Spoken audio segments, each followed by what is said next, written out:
எல்லாருக்கும் வணக்கம். நம்மளுடைய எஸ்கே பைக்ஸ்லேருந்து வந்து பார்த்தீங்கன்னா BS6 வந்து பார்த்தீங்கன்னா கஸ்டமர் வண்டியை வாங்கிட்டு அவர் சொல்லும் போது மனசு ரொம்ப கஷ்டப்படுறாருங்க. அவர் இந்த வண்டியை வாங்கிட்டு மறுபடியும் வந்து பார்த்தீங்கன்னா, சார் என்னன்னு தெரில சார், செலவு மேலே செலவு வருது சார் அப்படின்னு சொன்னேன். என்ன சார் விஷயங்க, ஆக்டிவாவில் 125ங்க. இந்த வண்டியில் வந்து பார்த்தீங்கன்னா இந்த சைலன்சர் என்ன ஆயிருக்குது அப்படின்னு கேட்டிங்கன்னா, அவர் ஆக்டிவாவில் 125 என்ன பண்ணியிருக்காருன்னா, அப்படியே வண்டி ஓட்டினே இருந்திருக்காரு. கீழே கழண்டி விழுந்தது கூட தெரியாமல் அது வந்து பார்த்தீங்கன்னா ஸ்டப்படப்படப்படன்னு சவுண்டு கேட்டிருக்கு. இந்த BS6ல் நிறைய வெஹிக்கிளில் வந்து பார்த்தீங்கன்னா சிங்கிளாக கொடுத்துருக்காங்க. இந்த வண்டிக்கு வந்து பார்த்தீங்கன்னா என்ன ஆயிருக்குன்னு கேட்டிங்கன்னா, சைலன்சரில் 2 போல்ட்டு போடுற மாதிரி வரும். 6Gயில் வந்து 1 போல்ட்டு தான், 125ல் மட்டும் 2 போல்ட் வர மாதிரி வரும். இங்கே பாருங்கள், இந்த போல்ட்டு உள்ளுக்குள்ளே எல்லா வண்டியிலையும் உடையுது. லூஸ் ஆகிறதுனால இந்த சைலன்சரே வந்து பார்த்தீங்கன்னா உடஞ்சிட்ருக்கு. சவுண்டை மட்டும் கேட்டுக்குங்க, புல்லட் சவுண்டு மாதிரி ஆயிடுச்சு அந்த கஸ்டமருக்கு.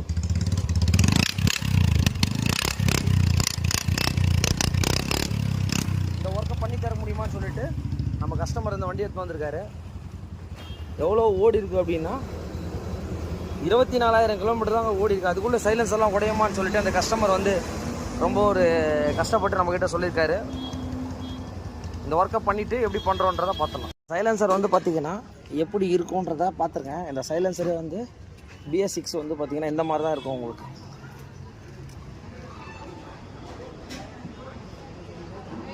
நார்மல் வந்து பார்த்திங்கன்னா ரொம்ப ஷார்ட்டாக வரும். அந்த BS6 வந்து பார்த்திங்கன்னா 125 லென்த்தாக வரும். இவ்வளோ வேலை இருக்குது இங்கே பாருங்கள்.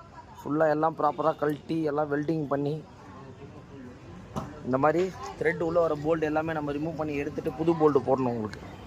இந்த வெஹிக்கிளில் பார்த்துருப்பீங்க, ஒரு சைலன்சரே வந்து பார்த்தீங்கன்னா ப்ரோக்கனாகி வந்தது. இப்போ சைலன்சரோட ஒர்க் எல்லாமே நம்ம நீட்டாக பண்ணி கொடுத்துட்டோம். ஆனால் அப்படியே கஸ்டமர் ஒரு ஃபுல் சர்வீஸும் பண்ண சொல்லிட்டாரு. ஏன்னா இந்த மாதிரி ஒரு பேசிக்காக செக் பண்ணும்போது ஒரு கம்ப்ளீட்டடாக எல்லாமே வந்து பார்த்தீங்கன்னா செக் பண்ணணும். வெறும் 24,000 கிலோமீட்டர் ஒன்று வண்டி. இந்த வெஹிக்கிள் வந்து பார்த்தீங்கன்னா 125. இந்த மாதிரி ஏதாச்சும் வண்டி பண்ணணுன்னாலும் எஸ்கே பைக்ஸை கான்டாக்ட் பண்ணுங்கள்.